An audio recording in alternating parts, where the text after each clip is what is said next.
All right, let's talk about those pesky threes that we've been talking about forever and a day. Last year, the Phoenix Suns were 5th in three-point percentage, shooting 38.2% from deep. Very good.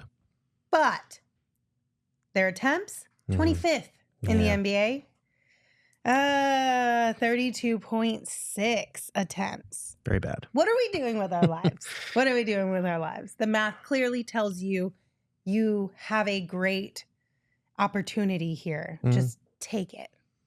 Take it. Yeah. Suns. Well, I mean, literally and figuratively. So this is the tough part, and this is what Mike Budenholzer is going to have to figure out, is how do I tap into what my 3-star players, my 3 best scorers do best, which is, unfortunately, ISO in the mid-range and get to the mid-range, get to their spots in the mid-range where they're all very good, or find a way to get them to take a few steps back, trade that, buy into this motion offense, and play random. Now, I think when you look at KD, and he's tweeted about this a lot, about how basketball is a balance of having plan sets and playing random and letting guys hoop and not, think and run to certain spots. So I think finding that balance is going to be critical to whether we see this shot chart change enough to keep up with the modern NBA, because it is a 3-point league now. If you're not getting enough attempts, if you're getting outshot by 10 to 15 3-point attempts on a nightly basis, you're going to lose some games that you should probably win. The Suns were arguably the best shot-making team in the NBA in terms of the difficulty of their shots, in terms of how good Kevin Durant and Devin Booker are at creating their own looks.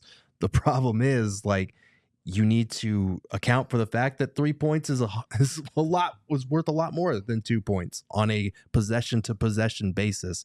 So I'm hoping that Bud is able to get through to them, to tap into, we will make room in this offense for what you do. We will make room for KD on the elbow, on the block, to get to his spots in the mid-range, for Devin Booker to do his thing from those spots on the floor.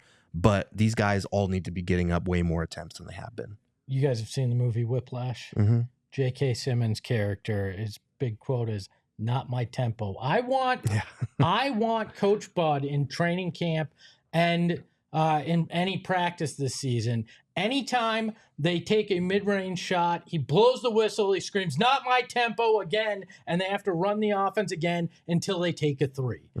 Break them of the habit, get them into the mindset that this offense is predicated on you guys pulling from deep, because you're some of the best in the game, and it's criminal the fact that you did not shoot that many last year. And in the last handful of years, they need to be in the top 15 of attempts this year at 3-pointers for this team to reach where they want to be. And if I'm Coach Bud, I am just hounding them until it's part of the mentality.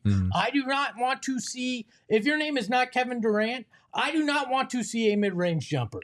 I mean, I would say that. And I know that's including Book, but I would just say, get out there and park behind the 3-point line in this offense, unless you can get by a guy on a fake and then take a midi or get to the hoop. That's all I want to see. Okay, I'm kind of glad you brought up the whole Book thing, right? Because you could go all the way back to the 2020-21 season. It's the exact same thing. Every season since then, and probably you could find more before this too. But Gerald, this is what you had in your article. It's the exact same situation. Higher up as far as efficiency, but lower down as far as attempts. Who's been the consistent on all of these 4 teams here? Devin. Yeah. I'm not trying to point the finger at you by any means, but also I know you can knock them down from deep. Do it. Right. Well, stop settling into the middies, even though I know you are elite in that area. Just like AD, stop it. I think it's him, but also the 2 main co-stars during these last 4 years that they paired him with are 2 of the all-time greatest mid-range players that we've ever seen. So, and I think Book is cementing his place as one of the all-time greats in that respect as well. No, it's a useful skill to have in the postseason, and the Suns actually, surprisingly, I looked at the numbers from the playoff series, even though their offense was terrible and they got dog walked pretty much 3 out of 4 games, their isolation points per possession was the best out of any playoff team. They were very efficient. You need that in a playoff setting when your opponent knows everything that you run, all of your sets, where you want to get to, and the ball movement kind of slows down across the board. But in the regular season, if you want to rack up wins, you need to get up threes. In the playoffs, you still want to have a style of play that produces enough threes to keep pace with your opponent.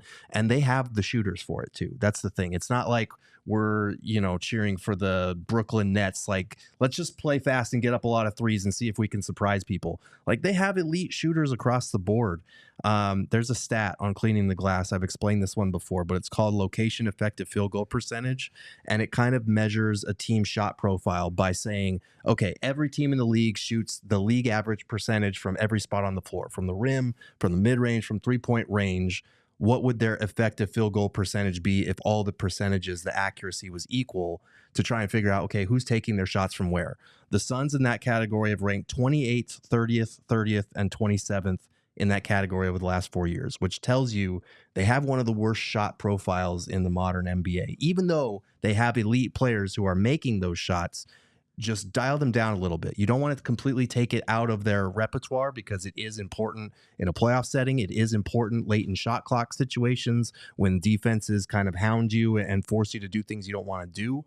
But you've got to be able to generate shots. And now you have point guards to do that. Like, they didn't go out and add Tyus Jones and Monte Morris just to have them dribble the ball past half court and give it to KD in the same spots that we could have done last year. Otherwise, you didn't need a point guard. You could just have Bradley Beal and Devin Booker do that. We all silly like the mayor.